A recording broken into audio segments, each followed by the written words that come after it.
Your brain is lying to you. Not because it's broken, not because it wants you to fail, but because it was never designed to make you successful. It was designed to keep you alive. And in the modern world, those are often two very different things. Every day, millions of people wake up determined to change their lives. They promise themselves they'll finally start the business, write the book, launch the YouTube channel, apply for the dream job, or have the difficult conversation they've been avoiding for months. But by the end of the day, nothing has changed. Not because they were lazy, because they were busy. Busy planning, busy researching, busy preparing. Their minds worked relentlessly, while their lives stood perfectly still. The strange part is that this doesn't feel like procrastination. It feels responsible. You tell yourself you're just making sure everything is perfect before you begin. One more tutorial, one more productivity hack, one more week to prepare. It sounds reasonable. Sometimes it even feels intelligent. But beneath that feeling lies one of the most convincing illusions your brain has ever created.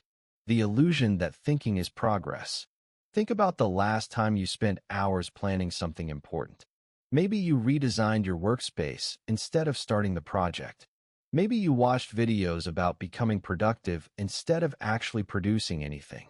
Maybe you imagined every possible outcome before taking the first step. When the day ended, you felt mentally exhausted. Yet the work itself hadn't moved forward. Your brain had been incredibly active. Reality hadn't. This is where the trap begins. Your brain doesn't experience the world the way you do. Its first priority isn't achievement. It's survival.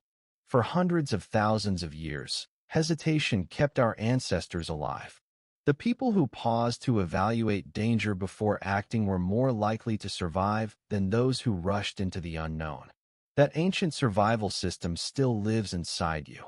The only difference is that today's threats aren't predators hiding in the dark. They're uncertainty, a blank page, a camera lens, an unanswered email, a decision that could change your future. To your conscious mind, these are opportunities.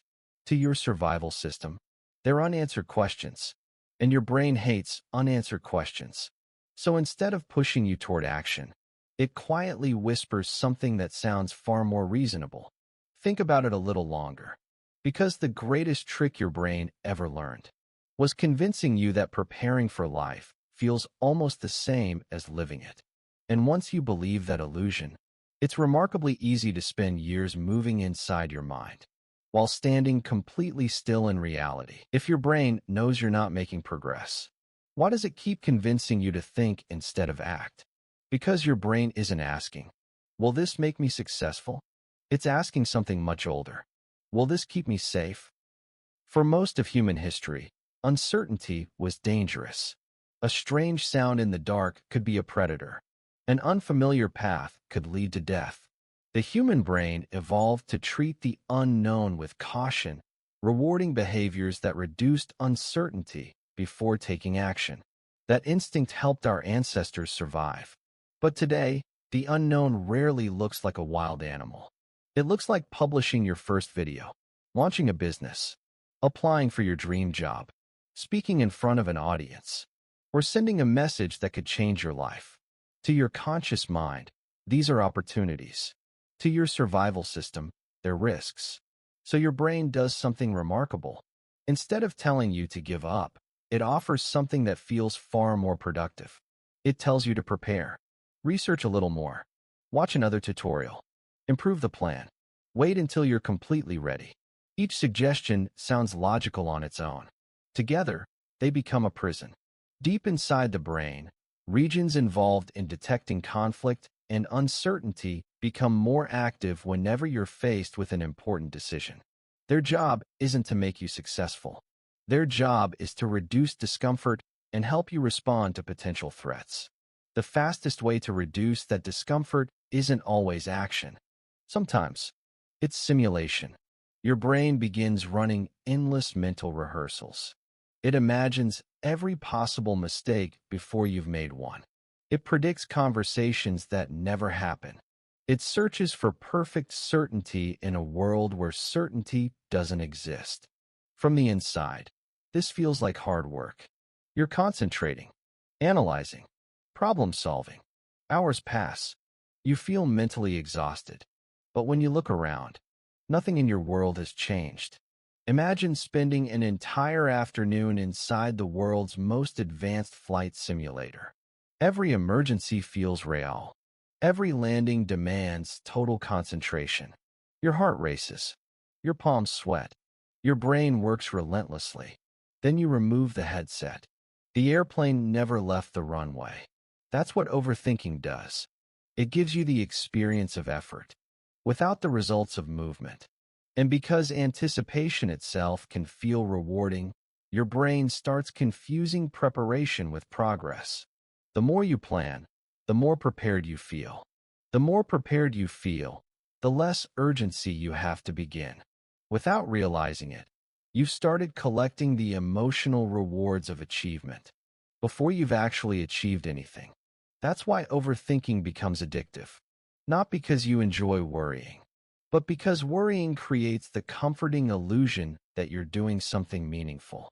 The longer that pattern continues, the harder it becomes to recognize. Eventually, your greatest obstacle isn't fear. It's the feeling that you're already making progress, when you've never actually taken the first step. And that's where another hidden system inside your brain quietly takes over.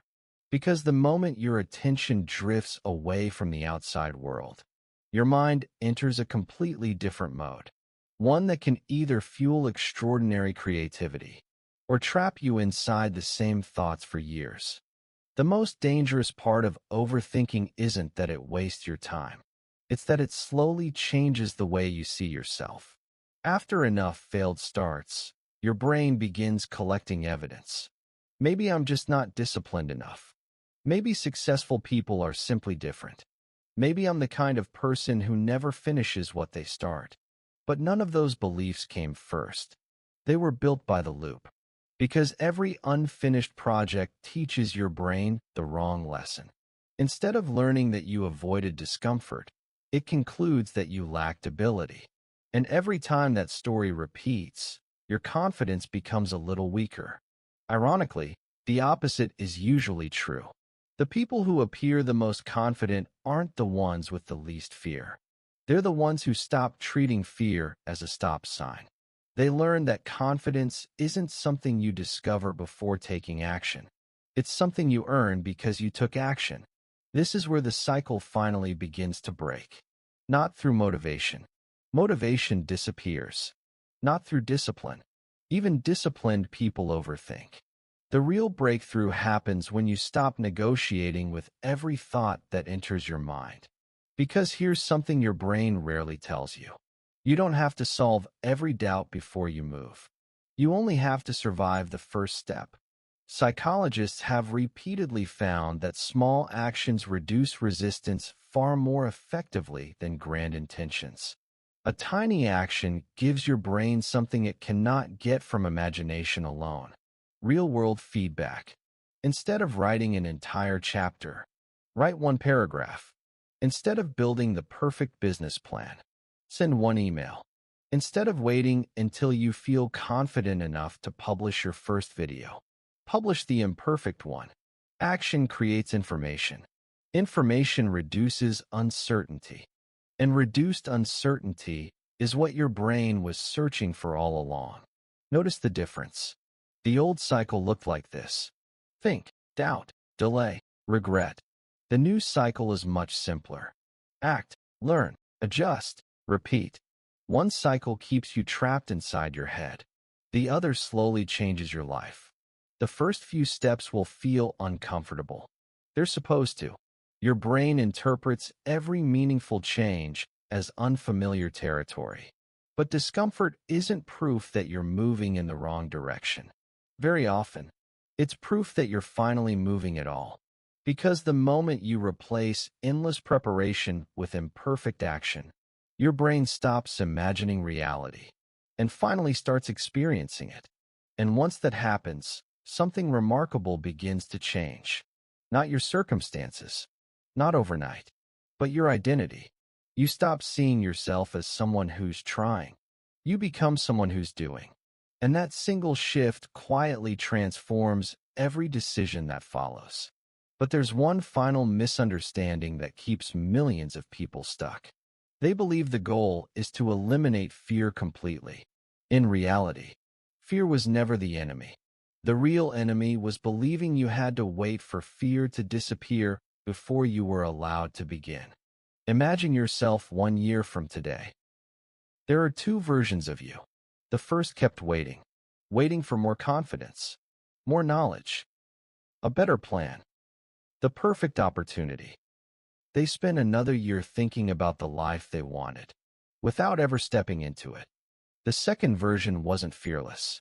They still doubted themselves. They still overthought. They still made mistakes. The only difference was that they stopped asking for certainty before taking action. Today, those two lives look completely different. Not because one person was smarter or more talented, but because one understood a simple truth. Action doesn't follow confidence. Confidence follows action. Every meaningful achievement in your life has followed the same pattern. You learn to walk by falling. You learn to speak by saying the wrong words. You learn to ride a bicycle by losing your balance. You never waited until you were confident. You became confident because you kept moving. Somewhere along the way, adulthood convinced you to reverse that process. It taught you that every decision should be perfect, that every risk should be eliminated, that failure is something to avoid rather than something to learn from. But reality has never worked that way. The people you admire aren't successful because they think less. They're successful because they don't treat every thought as a command. They recognize fear. They acknowledge doubt. Then they move anyway. Because they understand something most people never do. Your thoughts are predictions, not instructions. And predictions can be wrong. So the next time your mind tells you, wait until you're ready. Ask yourself one question. What evidence do I actually need that I can only get by taking action? You'll discover that most of the answers you've been searching for don't exist inside your head. They exist on the other side of experience. Every conversation you avoid, every opportunity you postpone, every dream you endlessly rehearse, keeps your future trapped inside imagination. But the moment you take one imperfect step, your brain receives something it has been searching for all along. Reality, not imagined failure. Not imagined success, just reality. And reality is always a better teacher than imagination. So stop trying to think your way into a different life. You can't. You have to behave your way into one. Because the quality of your future won't be determined by how many brilliant ideas you have. It will be determined by how many of them you were brave enough to begin. The next time your brain whispers, just think about it one more time. Smile. Thank it for trying to protect you. And take the smallest possible step anyway. Because every extraordinary life begins in exactly the same way. Not with certainty, not with confidence, but with one imperfect action that proves your fear was never in control.